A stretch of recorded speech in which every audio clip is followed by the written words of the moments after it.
হাসিবুল ইসলাম মিজান আমাকে নিয়ে ছবিতে কাজ আরম্ভ করে। সেই থেকে আমার পথ চলা। আমি এফডিসিতে এই এশিয়ান শিল্পী সমিতি ঢুকছিলাম, তখন হাফিজউদ্দিন ভাই, আমি তাকে ওস্তাদ বলি, আমার ওস্তাদ দৌড়ে এসে আমাকে বলল যে আমার ছবির মেন ভিলেন আমি নিতে চাই, আপনি কি অভিনয় করবেন নাকি আমার ছবি? তা আমি বললাম হ্যাঁ।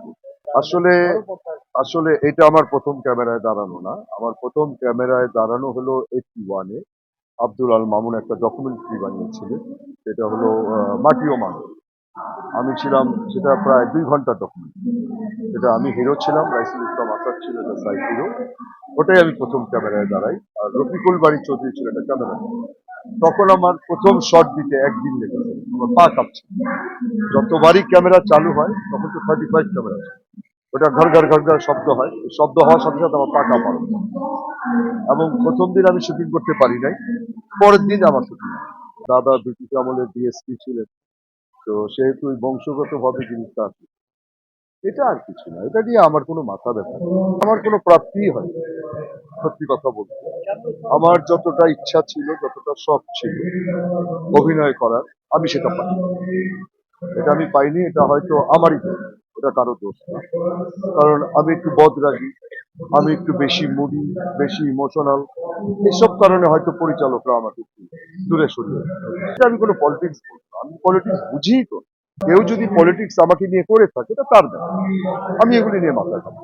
এখন যে কেউ এসে বললো যে ভাই এই ছবিটা করে দেবে, কেন ভাই আমি কি রাস্তায় হাঁটি না, রাস্তায় ঘুরে ঘুরে খুঁজছি নাকি যে আমাকে নেন? আমি তো কাউকে বলি না। তারও একটা কথা মনে রাখবে, আগে ছবি প্রচুর চলত, যেমন আনন্দ ছবিতে সিদ্দিক সাদেক 1 মাস ঘুরে আমাকে নিয়েছে, কারণ উনি একটা কথা বলেছিল যার জন্য আমি মাইন্ড করেছি। তারপরে উনি শুটিং করেনি, অন্য কাউকে নেয়, আমাকেই নিয়েছে 1 মাস ঘুরে, এবং সালমানকে দিয়ে। এখনকার পরিচালকরা মনে করে যে এই ছবি, এটা নানার সাথে প্রয়োজন, আচ্ছা নানার সাথে করবে না, যারে তারে নিয়ে নেয়। এই কারণে ছবি চলে। ওপার যে শিল্পী যাকে প্রয়োজন তাকে নিয়ে কাজ করলেই ছবি চলে। দেশের অবস্থা তো ভালো না, অনেক দিন ধরে। আপনি জানেন 2000 সনে একটা ভালগার ছবি আরম্ভ হয়েছে। এটা হলো আমাদের ছবির ধর, প্রথম ধর। কারণ একটা জিনিস সবসময় মনে রাখবেন, মধ্যবিত্ত পরিবার যদি ছবি না দেয় তাহলে কোনোদিন ছবি চলে না, কোনোদিন।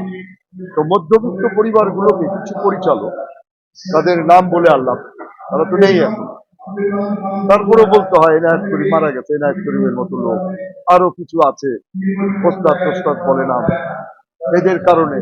তারপরে মনে করেন নাম তো বললে এখন প্রায় 100 হয়ে যায়, তাই না? নাম বলে কি হবে, তারা এখন আর চলচ্চিত্র, কিন্তু চলচ্চিত্রটাকে ধ্বংস করে তারা চলে গেছে।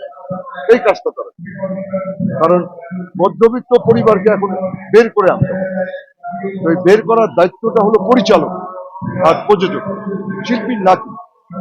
আর কিছু কিছু শিল্পী তখন আপনার এই ভালগার ছবিতে অভিনয় করেছে, এবং তারা আবার জাতীয় পুরস্কারও পেয়েছে।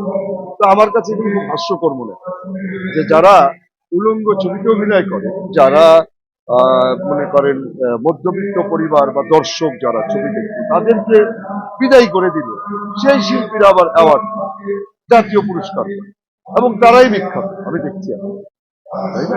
তো এটা হলো কি, আমাদের দেশটা কেমন জানেন, আমার নানা একটা কথা বলতো যে ঘাট আঘাত হবে আর আঘাত ঘাট হবে।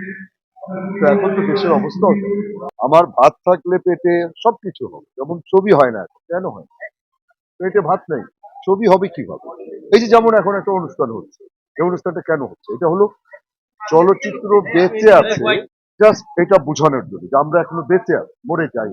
ছোটবেলা থেকেই অভিনয়ের প্রতি পাগল, কারণ আমার মামা একজন অভিনেতা, আমার বাবা অভিনেতা ছিলেন, আমার নানা অভিনেতা ছিলেন, বোম্বের সরফরাজ খান আমার নানা, আমার মামা হিরো ফারুক, এটা তো জানেনই। আমার বাবা শাহ আলম, উনি আলম টেক্সটাইলের মালিক ছিলেন পাকিস্তান আমলে, উনিও একজন শিল্পী। আব্দুল আল মামুনদের সাথে, তারপরে সুজাতা ম্যাডামদের সাথে উনি অভিনয় করেন।